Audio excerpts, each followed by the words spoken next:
Justice for RG Kar, justice for RG Kar, অনেক তো হলো, শেষমেশ কি হলো? হেরে গেলাম তো। এটাই তো স্বাভাবিক। আমাদের ভারতবর্ষের আইন ব্যবস্থা এতটাই সুন্দর যে টাকা আর বালছাল পলিটিশিয়ানদের কাছে ঝুঁকতে বাধ্য। যে সমস্ত প্রতিবাদী দাদাদিরা justice for RG Kar, justice for RG Kar বলে চিল্লে গলা ফেড়ে দিত, তাদের মধ্যে কিছু শ্রেণীর মানুষ ছাড়া কাউকেই তো দেখলাম না জাস্টিস ফর অতুল সুভাষ বলতে। ও, আমি তো ভুলেই গেছিলাম, অতুল সুভাষ তো ছেলে। ছেলেদের জন্য আবার কিসের জাস্টিস? আমরা তিলোত্তমাকেও হারিয়েছিলাম, যার জন্য প্রচুর প্রতিবাদী মিছিল বেরিয়েছিল, আর সোশ্যাল মিডিয়াতে তো হাহাকার লেগে গেছিল। সেম ডেট, সেম বছর, শুধুমাত্র মাসটা চেঞ্জ হয়েছে। তিলোত্তমাকে হারিয়েছিলাম 9 আগস্ট 2024, আর অতুল সুভাষকে হারালাম 9 ডিসেম্বর 2024। কিন্তু বেশি খারাপ লাগলো এই বিষয়টা জেনে যে অতুলের জন্য একটা সিঙ্গেল মোমবাতিও জ্বললো না। আর কেনই বা জ্বলবে? ও তো ছেলে। ছেলেদের বিচার পেতে নেই, ছেলেদের কান্নাকাটি করতে নেই। আর কোন চুদির ভাই আবার বলে গেছে মার্দ কো কভি দর্দ নেই হোতা। ওই বোকাচোদাকে যদি আমি সামনে পেতাম না, তাহলে মালটাকে এমন বানাতাম লাস্টে ও নিজেই বলতো ছেড়ে দে বাপ, কেঁদে বাঁচি। তো যেটা বলছিলাম, আমাদের দেশের আইন ব্যবস্থা, কিছু কিছু মেয়েদের বলতে শুনেছি মেয়েরা এখন সব পারে। মেয়েরা কোনো অংশেই ছেলেদের থেকে কম নয়। ছেলে মেয়ে সমান সমান। মেয়ে তো কি হয়েছে, আমি সেলফ ইন্ডিপেন্ডেন্ট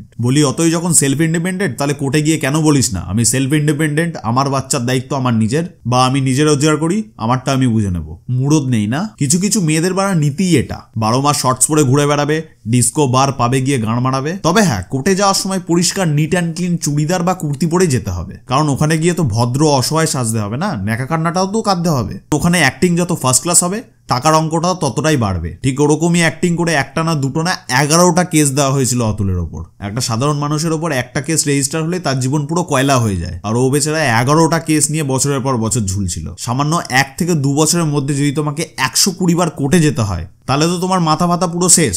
মানে ডিপ্রেশন, ফার্স্ট্রেশনে তুমি একদম পুরো শেষ হয়ে যাবে। আর তাছাড়াও তুমি তোমার লাইফে কাজ করবে কি করে? ওদিকে আবার অতুলের বউ ঠুকে রেখে দিয়েছে, খাও বা না খাও, টাকা থাকুক কি না থাকুক, মাস গেলে 20,000 টাকা ওকে দিতেই হবে। অত অব্দি ঠিক ছিল, অতুল টাকাও দিত। তারপর অতুলের স্ত্রী ওই ডাইনিটার মনে হয় 20,000-এর জায়গায় 40,000 হলে ভালো হয়। অতুল সেটাতেও রাজি হলো। তারপর ডাইনিটা বলে বসলো 40 না, এবার 80,000 করে দিতে হবে। বাড়া মামা বাড়ির মোয়া। অতুল দিতে পারবে না, কারণ স্বাভাবিক ভাই 80,000 টাকা করে মাস গেলে দেওয়া যায় না। তারপর অতুলের স্ত্রী ওই ডাইনিটা ওর বাচ্চার ভরণ পোষণের জন্য প্রথমে 1 কোটি টাকা, তারপরে 3 কোটি টাকার দাবি করে। ব্যাস, এত কিছু সহ্য না করতে পেরে 9 ডিসেম্বর সুসাইড করে অতুল। আর সুসাইড করার আগে একটা ভিডিও আপলোড করে, যেটা প্রায় 1 ঘন্টারও বেশি। তো তোমরা যদি সেই ভিডিওটা দেখতে যাও, এখনো ইউটিউবে অ্যাভেলেবেল আছে, তোমরা দেখে নিতে পারো। আর ভাই খারাপ লাগে ভাই, মেয়েদের জন্য জাস্টিস এত পরিমাণে চাওয়া হতো, আর ছেলেদের জন্য কোনো জাস্টিস চাওয়া হয়নি।